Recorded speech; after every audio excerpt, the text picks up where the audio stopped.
8:45. This is the Sri Lanka Broadcasting Corporation. Here is the news edited by Catherine Pereira and read by Indrani Senanayake. The headlines. Fuel pass system tested at 25 filling stations island-wide today. SJB requests the Prime Minister to convene Parliament on Monday. Railway station masters on 48-hour trade union action. Water supply will be suspended to several areas in the Colombo city tomorrow. Government and government-approved private schools will reopen on Monday. In foreign news, Trump and Pence host rival rallies in Arizona.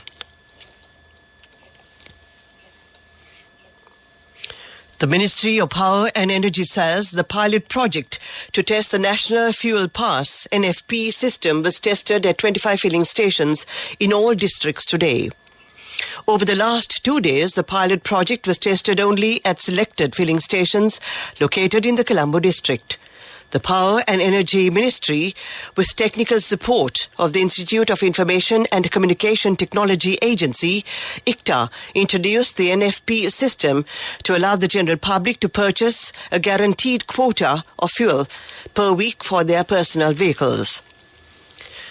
Following the registration and verification of the chassis number, the vehicle registration number, the number plate and other details by the Motor Traffic Department, DMT, a QR code is allocated to each vehicle.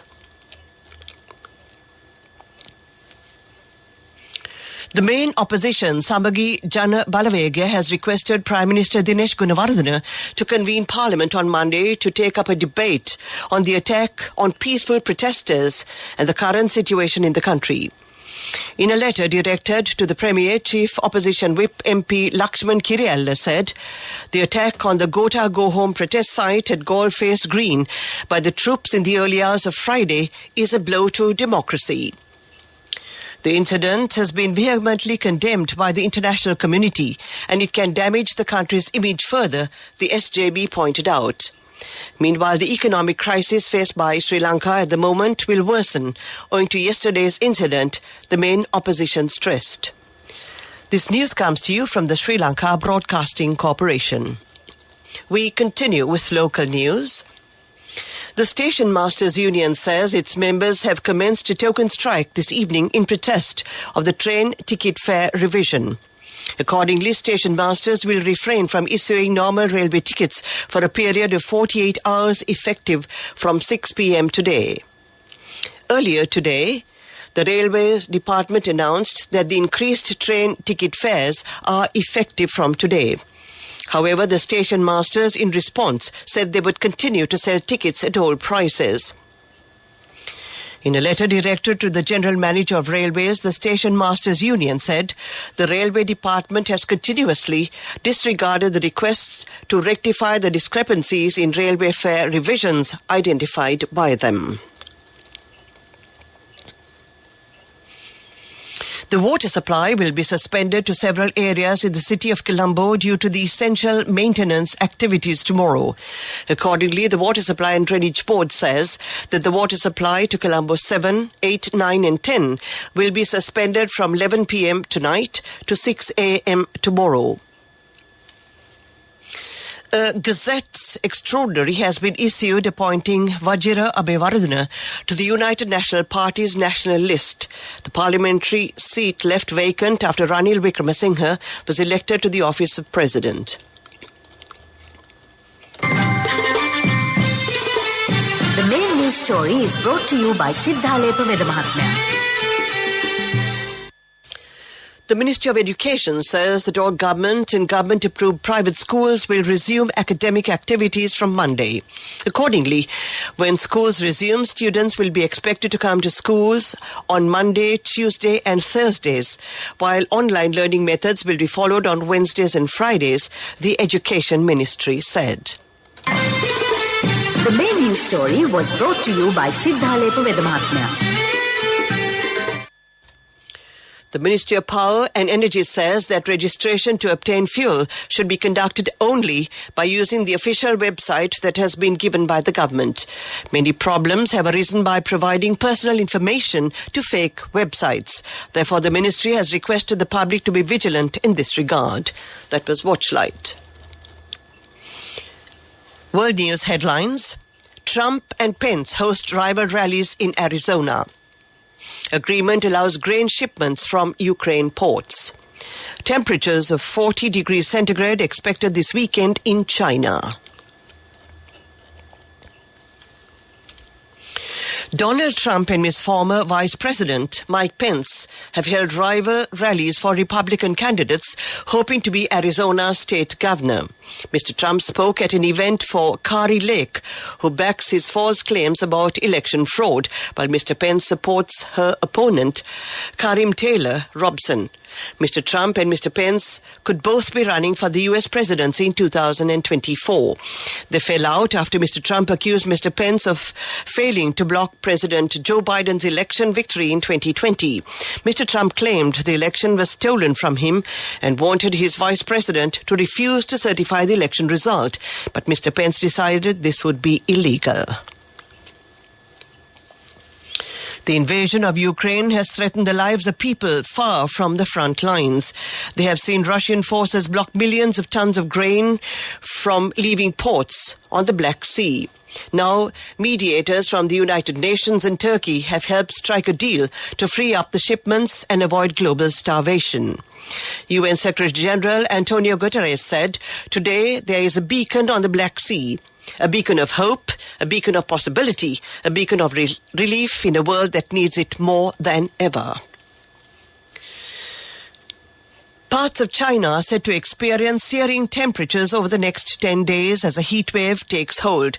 In some provinces, authorities are predicting levels to rise to at least 40 degrees centigrade, and the national government has warned that forest fires could occur. Mercury levels will start spiking today, Big Heat Day, in the traditional Chinese calendar. In Zhejiang, in the southeast, some cities are issuing red alerts, the highest warning. The province normally experiences temperatures in the high 20s in July, but this year local authorities are warning of 40 degrees centigrade in the next 24 hours. To end this bulletin of world news, we take a look at the headlines again. Trump and Pence host rival rallies in Arizona. Agreement allows grain shipments from Ukraine ports. Temperatures of 40 degrees centigrade expected this weekend in China. On to development news. The Litro company says that 100,000 gas cylinders have been distributed today. Of this number, 75,000 gas cylinders were distributed to the outstations. A ship carrying gas will arrive in the island today. Accordingly, all gas queues will end by next month. That was development news. Sports News is brought to you by Sampath Bank. We present your future. The second and final test match between the visiting Pakistani team and the Sri Lankan team will be held at the Galle International Stadium tomorrow. Pakistan was able to win the first match by 4 wickets. This will be a special feature of the 100th Test cricket match of Angelo Matthew. The felicitation ceremony will be conducted for him before the commencement of the match. That was Sports News. Cash through NSB globally and win wonderful gifts locally. From October 1st, 2021 to December 31st, 2022. Remit a minimum of $100 or an equivalent amount in any foreign currency 3 times through NSB U Trust. Business News, sponsored by National Savings Bank, the safest place for your money. A project has been implemented to cultivate cashew on 225 acres in the Hambantota and Mirijabila areas is underway. 38 cashew cultivators will participate in the project. The objective is to export the cashew harvest to foreign countries. That was Business News. Business News, sponsored by Cash through NSB globally and win wonderful gifts locally. Will you be the lucky winner of the NSB Golden Jubilee? 50 gold sovereigns for the top prize winner of the NSP Golden Jubilee. Scooters for the 10 second prize winners. iPhones for the 10 third prize winners. Mountain bikes for the 29 fourth prize winners. From October 1st, 2021 to December 31st, 2022. Remit a minimum of $100 or an equivalent amount in any foreign currency 3 times through NSB U Trust. Economic news, courtesy of... Saving money isn't easy when you have responsibility. That's why we promise to give you the best returns and guarantee on your investment. LOLC Finance Fixed Deposits. Maximize your savings. LOLC Finance PLC, incorporated on the 13th of December 2001, is rated SLA stable by ICRA Lanka Limited and is licensed by the Monetary Board of the Central Bank of Sri Lanka under the Finance Business Act number 42 of 2011. The inflation in the month of June has increased to 58.9%. It was at 45.3% in May. This was caused due to the increase in the price of food and other essential items. That was economic news. LOLC Finance is taking the power of innovation to the next level, winning 5 golds at the Technovation Awards 2022, leading the digital revolution with cutting-edge interbanking digital payments. LOLC Finance claims the overall gold award, whilst also claiming an extraordinary victory in digital banking. LOLC Finance will continue to innovate with the next generation digitalization of financial services, delivering a superior customer experience. And finally, a look at the weather report. The Met Department says that showers will occur at times in the Sabaragamuwa province and in the Nuwara, Kandigawal and Mathura districts. Several spells of showers will occur in the western and northwestern provinces. Showers or thundershowers will occur at several places elsewhere during the evening or at night. To end tonight's news broadcast, we take a look at the headlines again. Fuel power system tested at 25 filling stations island-wide today. SJB requests the Prime Minister to convene Parliament on Monday. Railway station masters on 48-hour trade union action. Water supply will be suspended to several areas in the Colombo city tomorrow. Government and government-approved private schools will reopen on Monday. And in foreign news, Trump and Pence host rival rallies in Arizona. That ends tonight's news broadcast.